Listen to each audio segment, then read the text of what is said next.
Hello everybody, this is Gregory with how I lost over 100 pounds and have kept it off for 30 plus years, where there should be no hesitance in your weight loss and in your weight maintenance. Today I'm going to talk about my weekly workout regimen. Now before I begin, if you need help with the weight loss, contact me through the Clarity FM link found here in the episode notes. Also in the episode notes you'll see links to my website that has tons of articles and recipes, probably over 600 of them. Check out my books, my podcasts, and if you appreciate my content, there is a link for PayPal. I'm recording this episode in my front porch, as you can see. So I want to do an episode on what I personally do in terms of exercise. Now, look, you can lose weight without exercise. Weight loss and weight maintenance, I would say 60% diet, 30% exercise, 10% sleep and other things. But I think exercise certainly helps, not just because of the calorie burning aspect of it, but just the other ancillary benefits of cardiovascular health, and it helps with sleep, and it helps with a lot of other things. So what do? Well, I am 48, so I would say that my workout regimen is probably different than when it was 20 years ago, but it's essentially the same. I do 45 minutes of cardio alternating days. Now, in 1991, this was the old Stairmasters, and I still see these Stairmasters around. The old ones with the two black pedals and the rubber on the side, and then the red dots, where you could press the air and you see the red dot. I mean, guys, the old Stairmasters. Because I was too fat to run. I couldn't run at 280 back when I was like 16. I couldn't run, so I kind of held on to the Stairmaster, and I would sweat so much.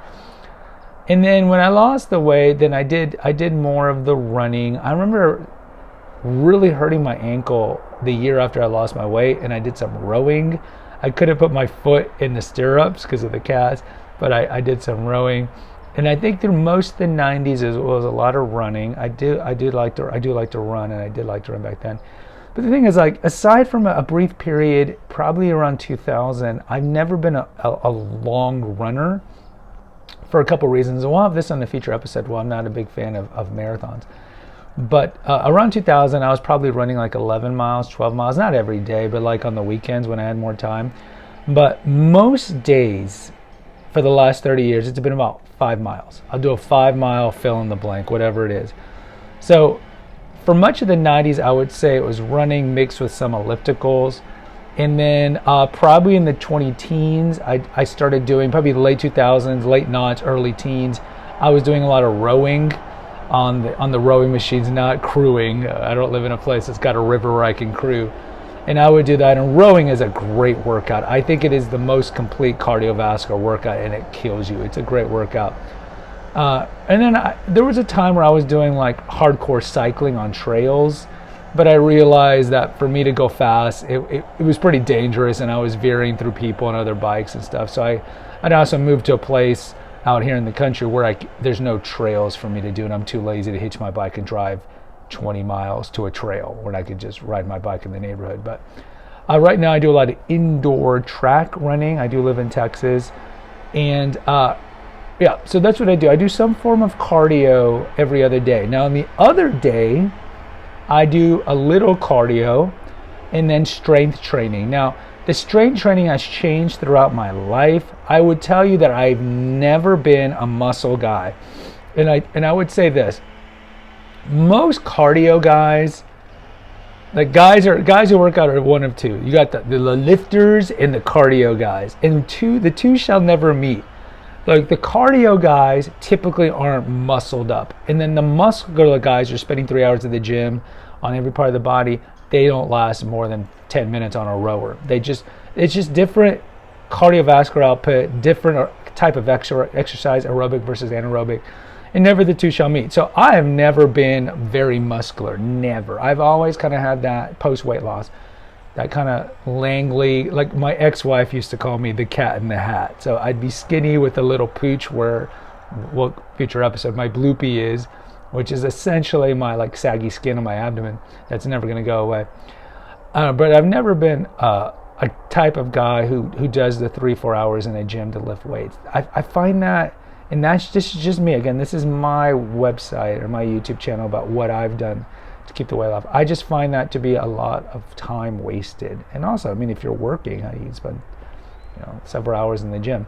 But I don't begrudge or tell people who do a lot of lifting that it's wrong. Lifting does help with strength training, but it also, in terms of weight loss, weight maintenance, prolongs the caloric burn longer throughout the day than doing cardio. Cardio is important, but strength training is important too. And I've mentioned in a previous episode, there was a time where I would do 500 push-ups a day. I'm not doing that right now. I do need to do that again because I missed the push-ups. But there was a time where I was doing 500 push-ups a day. And but going back to the exercise regime, so on the alternate days, I'll do about 15 to 20 minutes of cardio. Normally not running because I do want to protect my knees. Fortunately, I've never had an injury in the last 30 years aside from that ankle thing I did back in 91, 92. And then I'll do some form of strength training, typically machines or free weights. I like to do bench and pull downs and pull-ups, kind of like the basic calisthenics stuff, just to work on the core, and then some abdominal stuff. But ideally, I like to get and then we'll talk about thermogenesis. I like to do sauna and steam room, especially dry sauna. The benefits of dry sauna are amazing. But ideally, I like to get my workouts done in an hour and a half. On cardio days, it can get done shorter because, as I mentioned, I probably get the cardio done in 50 minutes. But on days where I'm lifting and cardio, it's probably a little longer than that. So that's what I do.